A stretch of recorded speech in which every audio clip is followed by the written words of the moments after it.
Hello students, now we discuss Frobenius method, यानी कि हम डिफरेंशियल इक्वेशन का सॉल्यूशन निकालेंगे जब जीरो कैसा पॉइंट हो, आपका रेगुलर सिंगुलर पॉइंट हो। इरेगुलर सिंगुलर हमारे सिलेबस में है ही नहीं, तो आपको याद ही होगा कैसे चेक करते हैं। क्वेश्चन करते टाइम जीरो को इसमें पुट करके देखिए ई नोट एक्स में, अगर जीरो बन जाता है तो रेगुलर सिंगुलर है, अदरवाइज क्या होगा भाई, आपका ऑर्डिनरी होगा। ठीक है, तो अब थोड़ा सा चेंज है।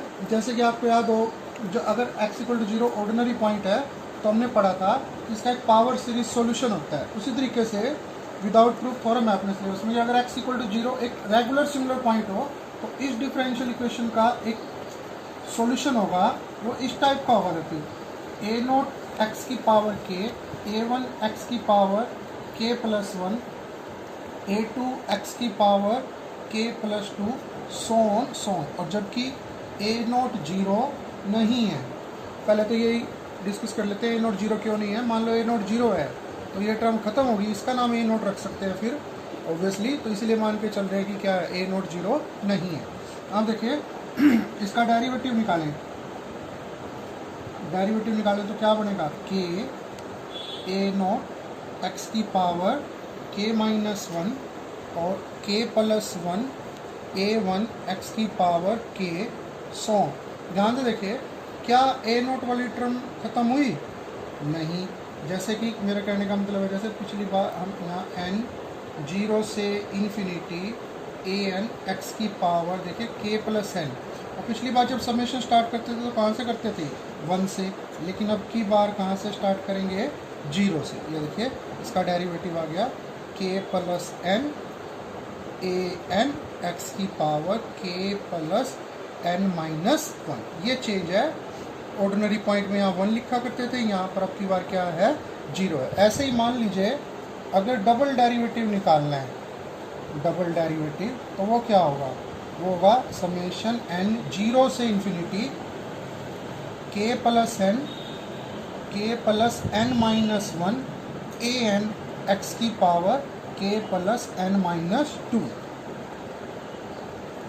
ठीक है, ये देखिए, तो चेंज क्या आया है, पहली बात तो एक के एक्स्ट्रा आ गया है, और दूसरी बात समेशन, तीनों समेशन कहाँ से शुरू हो रहे हैं, जीरो से शुरू हो रहे हैं। अब इसका मतलब अगर के एक्स्ट्रा आ गया तो के की वैल्यू भी निकालनी पड़ेगी। तो एक तो चेंज ये है कि सारे समेशन जीरो से स्टार्ट हो रहे हैं, दूसरा चेंज ये है कि अब हमें एक एक्स्ट्रा वैल्यू चाहिए कि किसकी, के की। मेथड वहीं का वही है, वही डबल डेरिवेटिव की वैल्यू रखेंगे, डेरिवेटिव की वैल्यू रखेंगे, y की वैल्यू रखेंगे, सिंप्लीफाई करेंगे। पहले स्टेप पावर सेम बनाएंगे, दूसरा स्टेप समेशन सेम बनाएंगे, और फिर उसी तरीके से क्या करेंगे, सभी कोफिशिएंट को क्या करेंगे, जीरो के इक्वेट करेंगे। अब क्वेश्चन आता है कि के की वैल्यू कहाँ से निकालेंगे, के की वैल्यू जब हम कोफिशिएंट्स को जीरो के इक्वेट करेंगे तो जो सबसे कम पावर का कोफिशिएंट होगा, x की जो सबसे कम पावर होगी, उसके कोफिशिएंट को जब आप जीरो के इक्वल रखोगे तो वहाँ से आपको क्या पता चलेगा, के की वैल्यू पता चलेगी। तो चेंज क्या है, एक्स्ट्रा है के। ठीक है, और इसकी चार टाइप हैं, वो चार अलग अलग के की वैल्यू आने के बाद ही पता चलती है कि कौन सी टाइप का क्वेश्चन आया होगा। और देखिए हम एक क्वेश्चन डिस्कस करते हैं 1.5 का, क्वेश्चन नंबर 3 है। एक डिफरेंशियल इक्वेशन दी हुई है 2x plus x cube d2y by d x square minus dy by d x minus 6xy equal to zero. तो सबसे पहले तो मैंने इसमें जीरो पुट करके देखा, जीरो पे जीरो बन रहा है, इसका मतलब जीरो कैसा पॉइंट है, रेगुलर सिंगुलर पॉइंट है। तो मैंने सॉल्यूशन मान लिया y equal to a nought x की पावर के, ए वन एक्स की पावर के plus one plus a two x की पावर के प्लस टू, सो। ध्यान नोट करने की बात यह है कि मैंने लिखा है A note not equal to zero, ये हर एक क्वेश्चन में लिखा जाएगा इनमें। अब देखिए इसको कैसे लिख सकते हैं, एन जीरो से इन्फिनिटी ए एन एक्स की पावर के प्लस एन। ठीक है, डेरिवेटिव कर लिया, डेरिवेटिव को लिख लिया, समेशन कहाँ से स्टार्ट हो रहा है, जीरो से, फिर डबल डेरिवेटिव कर लिया। अब देखिए समेशन फिर से कहाँ से स्टार्ट हो रहा है, जीरो से। इक्वेशन के अंदर क्या कर ली, वैल्यू पुट कर ली, तीनों वैल्यू, डबल डेरिवेटिव की और सिंपल y की।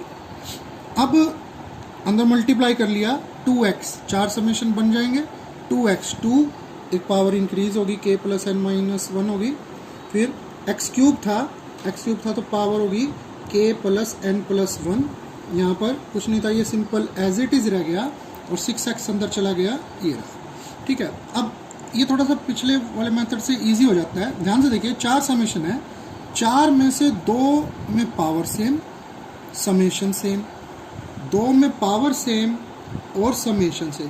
तो अब हम आगे बढ़ने से पहले ऐसा करते हैं कि इन फर्स्ट और थर्ड को और सेकंड और फोर्थ समेशन को क्या कर लेते हैं, कंबाइन कर लेते हैं। जैसे मैंने यहाँ लिखा भी हुआ है, now first we combine first and third summation and second and fourth summation as power and index of this summation are same.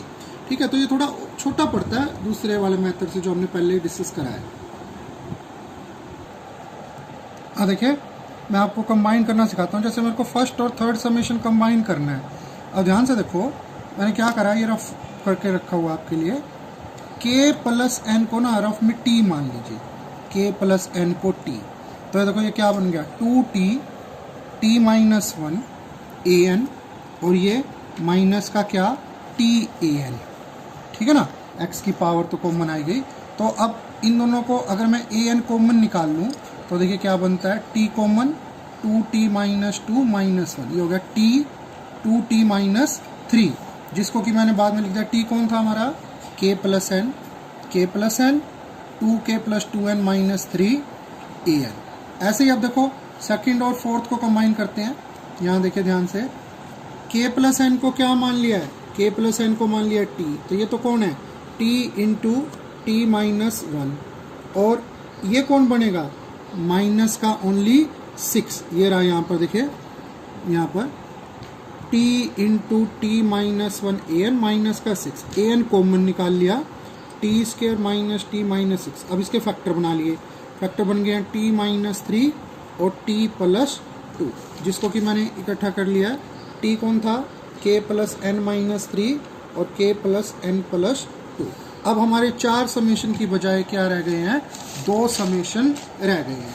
ठीक है ना, अब इसके बाद आपको स्टेप आते ही हैं। अब पावर सेम बना रहे हैं, k प्लस एन माइनस 1 को मैं बना रहा हूँ n प्लस 1। उसके लिए आपको स्टेप सबको आते ही हैं। n माइनस 1 को क्या मान लिया, m प्लस 1, यानी n की जगह क्या रख दिया, m प्लस 2।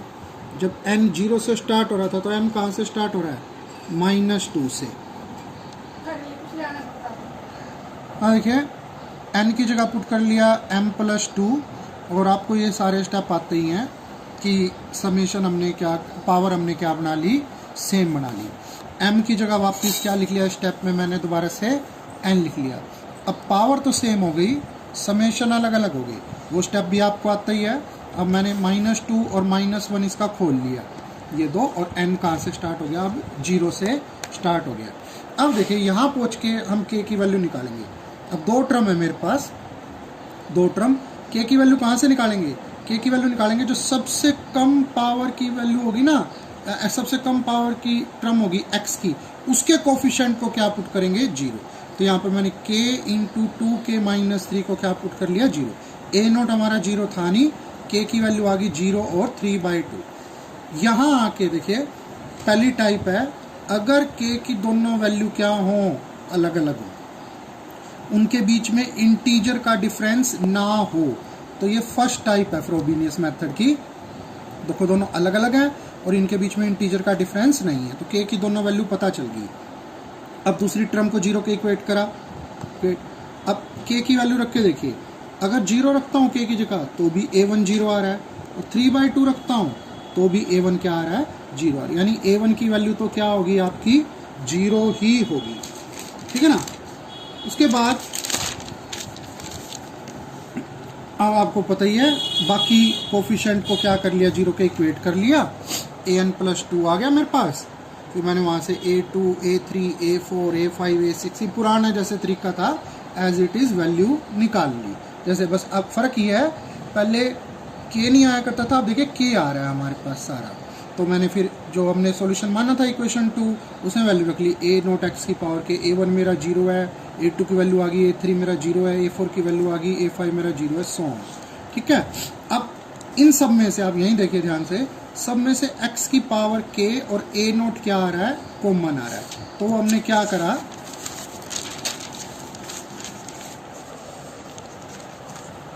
x की पावर k और a नोट क्या निकाल लिया है, कॉमन निकाल लिया। अब बड़ा सिंपल सा तरीका है, आपके पास दो वैल्यू आई थी k की, अगर आपको फर्स्ट सॉल्यूशन निकालना है तो क्या कीजिए, k की जगह क्या पुट कर दीजिए, 0। तो मैंने इसमें k की जगह क्या पुट कर दिया, 0। अगर दूसरा सॉल्यूशन निकालना है तो k की जगह दूसरी वैल्यू पुट कर दीजिए। तो ये कौन सी टाइप है, ये वो टाइप है जिसमें k की दोनों वैल्यू क्या होंगी, अलग अलग होंगी और उनके बीच में इंटीजर का डिफरेंस नहीं है।